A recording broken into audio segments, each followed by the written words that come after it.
is giving storytellers a chance to learn from one of the best in Philippine cinema. Award-winning screenwriter Ricky Lee is holding 2 masterclasses on August 9 and 15, and it's called Mga Tao at Mga Tauhan, and will feature Lee's 11 story steps.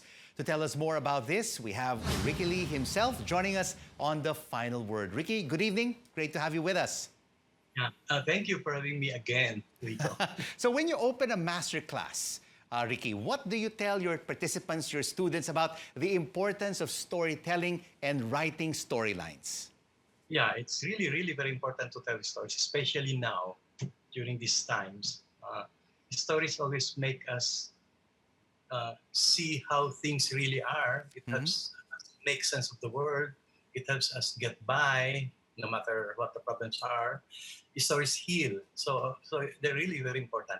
And I think it has never been more important than now, when so many things are happening, so many deaths, suffering, poverty, and so on. If you were to write a plot of what is happening today, what would be the main theme, Ricky? And who would be the protagonists and the antagonists? I mentioned earlier that there's so much dying around. I'd like it to be about living, about how humanity can eventually transcend all this despair, all these gloomy happenings, occurrences, how people can eventually bond with each other and prove that in the end humanity will prevail.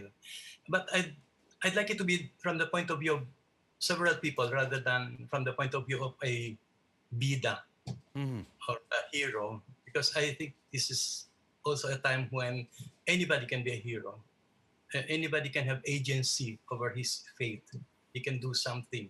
So I'd like it to be about a couple of characters, maybe a mother fighting for his children. Hindi niya maipagluksa because maybe the son died of COVID and she's far away and there are so many restrictions. And then maybe a jeepney driver na namamalimos na sa kalsada, not for himself but for his children. And then maybe a young boy, what future does everything hold for him? People around. And of course, the antagonist or the contrabida is the coronavirus, the COVID-19. The contrabida is the coronavirus, the COVID-19 for one, and then secondly, the social structures around that in a way oppress us, make it more impossible for us to solve our problems, to resolve our issues. And then sa loob din ng character, there's a contrabida also. Diba? Yung ano man ang problema niya sa loob niya that is grappling with, that's holding him back from seeing the truth maybe, or from finding a solution to his problems. So, nandun. Usually, I talk of it as a person being inside a box. Nakakahon tayo sa loob natin at may kahon sa labas natin. And the moment that you start writing a story, ang nagiging takbo nun, pagbangga sa kahon. The character starts na bumangga sa kahon, nang bumangga. So Ricky, what you're talking about right now, this plot, the characters, the contrabida, this could be your next script for your next movie. Yes, or novel. Yeah, I've been writing a lot these days. I've been forced to stay put in the house, so I've really been doing a lot of writing. I'm doing Crypto Capo Part 2. That's my script writing manual, and then a couple of films. But of course, your passion, of course, is writing for film, writing for TV, but you're also writing documentaries, books, and musicals as well.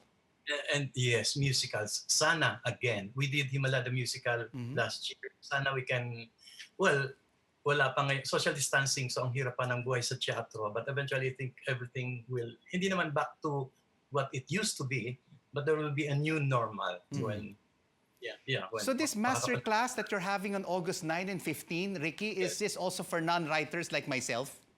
Yes, it's for everybody. It's very basic. How you put certain elements that don't fit together and eventually form a story. How we can see that nasa palibot natin lahat, wherever you look, there are stories around you. Sa news mo, kanina lang, marami nang pwedeng gawing kwento, an OFW in Lebanon. That's right. And then yung parents niya o tatay niya sa Pilipinas, hindi siya makontak, or the husband. Doon pala may kwento na. Just look around at millions of possibilities for stories, especially now. And anybody can form a story because the brain is wired to make stories. We all want to make stories. I'm sure everyone is going to sign up for your Yeah. Cinemalaya Masterclass on August 9 and 15. Thank you so much for joining us on The Final Word, award-winning screenwriter Ricky Lee. Thank you, Rico.